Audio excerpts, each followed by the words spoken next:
Сайн байцгаана уу сонсогчдоо. Авилгатай тэмцэх газраас бэлтгэн өргөдөг 110 подкаст маань та бүхэнтэйгээ зоо шин дугаараараа иргэн мэдчилж байна. За өмнөх дугаараараа бид хоёр тэрбум төгрөгийн ахуул аваад 40 сая төгрөгөөр торгуулдгуу гэдэг сэдвийн хүрээнд подкастаа хүргэсэн. За тухайн подкастыг 35 мянган сонсогч сонсож зарим иргэдийн зүгээс сан сэтгэлээ илэрхийлсэн байгаа. Тэгээд подкасттай холбоотой сан сэтгэл дунд дараагийнхаа подкастыг шүүгээр шийдэгдсэн хэргийн талаар мэдээлэл хүргээч гэсэн байгаа. За иргэдээс ирж байгаа санал хүсэлт маань өөрөө яг л тойл гэсэн үг.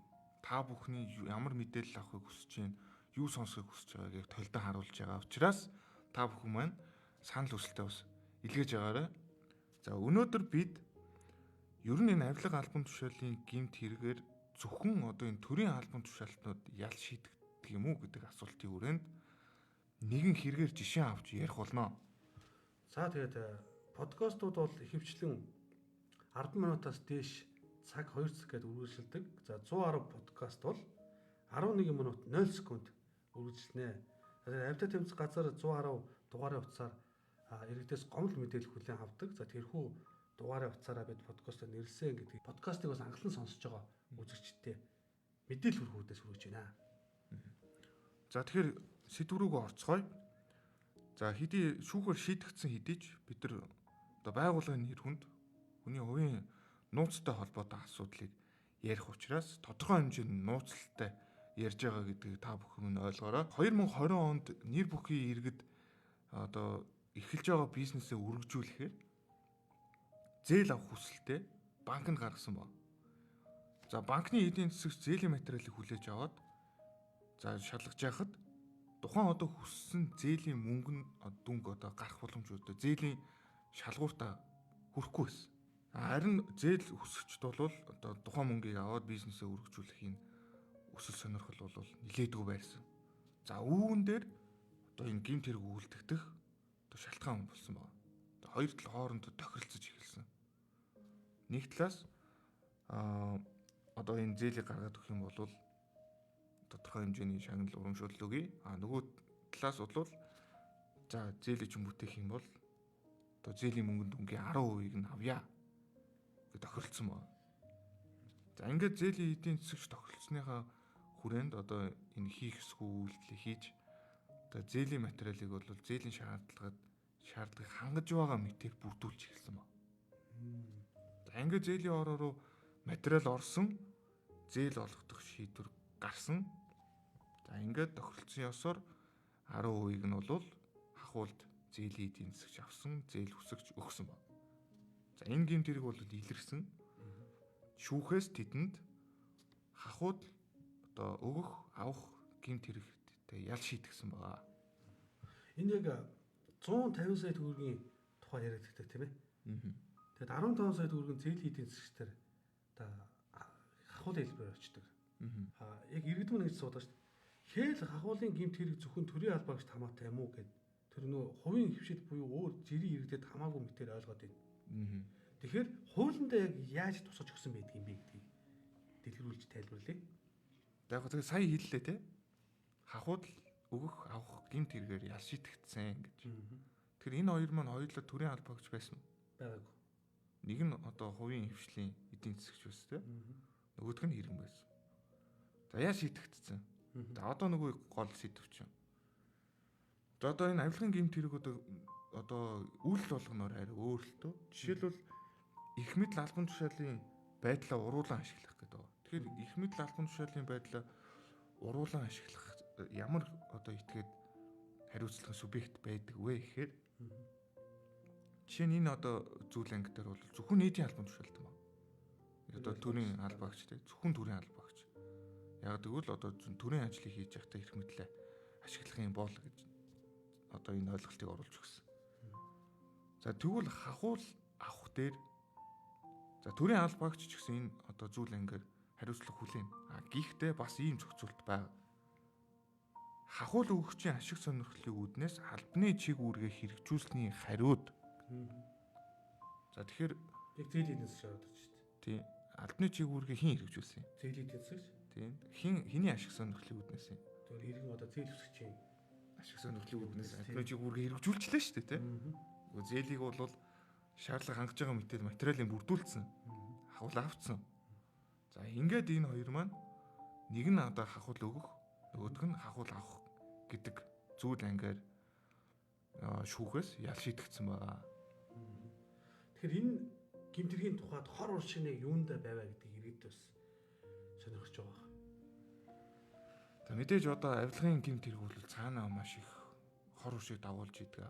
Өнөөдөр хоёр хүний хооронд болоод байгаа юм шиг боловч яг одоо өргөн зургаар нь харах юм бол эрэг тохироод идэг байхгүй. Яагаад вэ гэдгийг би одоо тайлбарлая. За жишээ нь саяны хэрэг дээр мөрдөн шалгах ажиллагаа явуулж байхад ингэсэн байна. За ингээд зээлийн эдийн засагчдын газар уулзсан.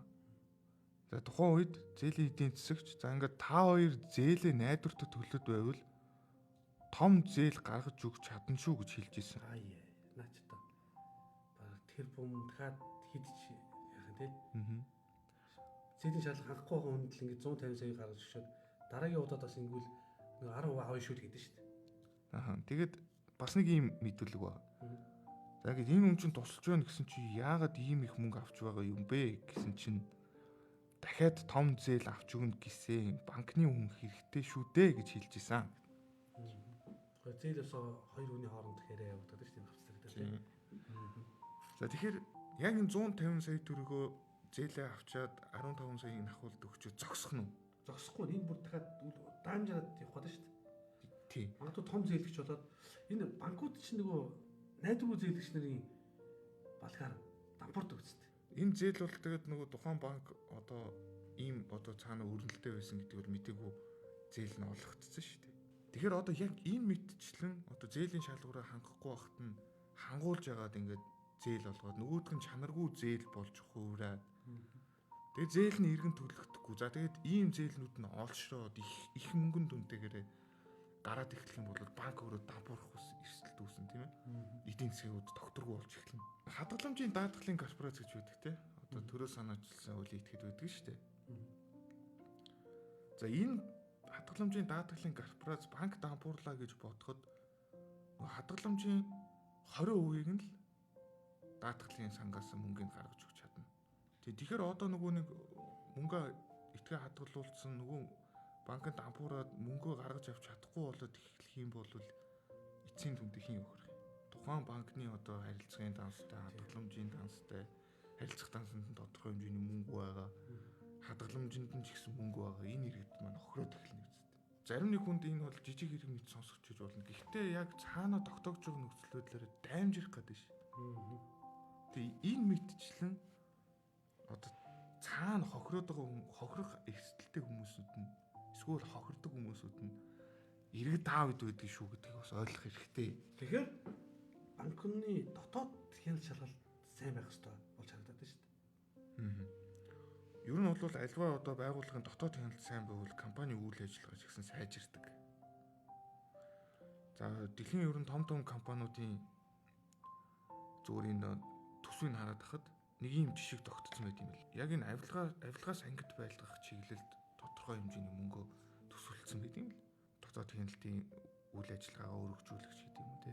Одоо албаагчдыгаа соён гэгэрүүлэгч гэдэг юм. Энэ ажлуудыг зохион байгуулдаг юм байна. Тэгээ энэ чэнэс юу харагдаж байна вэ гэхээр одоо том корпорацууд бол авилга өөрөө тухайн компанид нь хортой юм байна гэдгийг нь ухамсарлцсан байна гэдэг нь харагдаад байгаа. Ер нь төрч бай, хувийн эвлэлж бай. Авилгаас бүгд л ангид авах хэрэгтэй. Авилгаас ангид байж юм байна. Одоо улс орны эдийн засгийн доктортой байдал бий болох. Одоо хөгжил нь илүү хурцсах, тийм ээ? Ийм боломжтой болдог. Тэгэхээр манай Монгол улс бол хөгжингөө улс. Авилгатайгаа бүх нийтээрээ тэмцэж байгаа. Ер нь бол хүмүүс ч одоо дугуй байхгүй шүү дээ. Шудраг байдлыг хүсдэг болсон. Шудраг байдлын төлөө тэмүүлдэг болсон. 110-т маань одоо бидэрт итгэж 110-т бол маш их гомдол мэдээлэл ирүүлдэг шүү дээ, тий. Тэр хэмжээгээр ч гэсэн гэмт хэрэгүүд илэрдэг. Иргэний мэдээлэлээр үйлдэл дээр нь илэрсэн гэмт хэрэгүүд байгаа шүү дээ. Өмнө мэдээлж ирсэн шүү дээ манай байгууллагаас, тийм ээ. За тэгэхээр авилгын тэмцэх газрын бэлтгэн өргөж байгаа 110 подкастын шинэ дугаар өндөрлөж байна. Өнөөдрийн дугаарын сэдэв бол хэл ахуулын гэмт хэрэг зөвхөн төрийн албаагч хамаатай үлсэн сэдвийн хүрээнд үзэгчдээс ирсэн санал хүсэлтэнд тулгуурлан өнөөдрийн подкастыг шүүгээр шийдэгдсэн нэгэн гэмт хэргийн кейсэн дээр тулгуурлан ярилцлаа. За тэгэхээр анхаарлаа хандуулж сонссон та бүхэнд маш их баярлалаа. Санал сэтгэлдээ илгээгээрэй. Та бүхнийхээ санал сэтгэлдлийг харж агаад бид нар бас дараагийн подкастаа та бүхэн зүгээр бэлтгэн хүрэхтэй бол таатай байх болно. За шүү дээ.